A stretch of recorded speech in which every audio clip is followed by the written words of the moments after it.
I was helping my parents clean out their garage when I found a locked metal box hidden behind old Christmas decorations. The moment my mom saw it, my hand, she ran across the room, grabbed it from me and screamed that I had no business looking inside. I was 21 years old and had never seen her react like that before. Her face went pale and she kept saying the same thing over and over. Those records were never meant for you at that moment.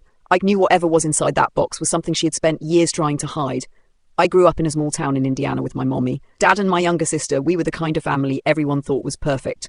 My parents never missed a school event. We took family vacations every summer and our house was always full of laughter. But there was one thing that never made sense. My mom refused to talk about her life before she met my dad. There were no college photos, no stories about old friends, and almost no family pictures from before I was born. Whenever I asked, she would smile awkwardly and change the subject. After finding the box, I could not stop thinking about it a few days later while my parents were away. I searched the garage and found a spare key hidden inside an old toolbox. My heart was racing as I opened the box. Inside were medical records, hospital reports, and psychiatric evaluations dated 3 years before I was born.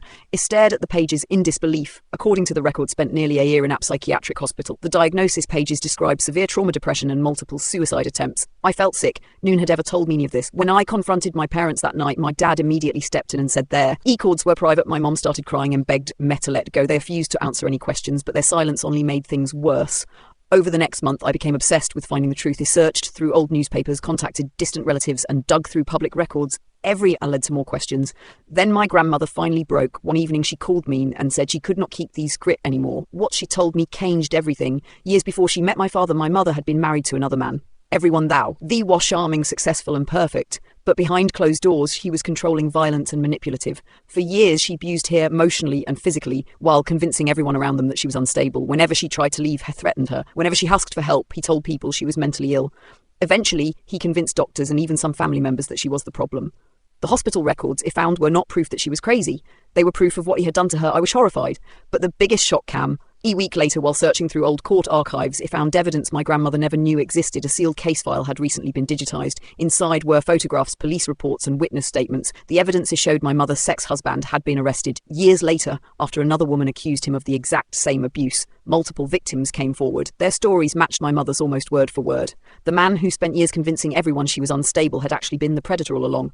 When he showed the document, Stomy parents, my mother completely broke down. She admitted she hid the records because she never wanted her children to see the weakest period of her life. She was terrified we would judge her the same way other people had. The karma came for Higgs' husband in the end. He lost this career, his reputation, and eventually served prison time after multiple convictions connected to domestic abuse. The leash he built his life around finally collapsed. That night, my mom handed Meth the medical records she had hidden for more than 20 years, and as we sat together reading every painful page, I realized those records were no evidence of weakness. They were proof that she survived what should have destroyed her.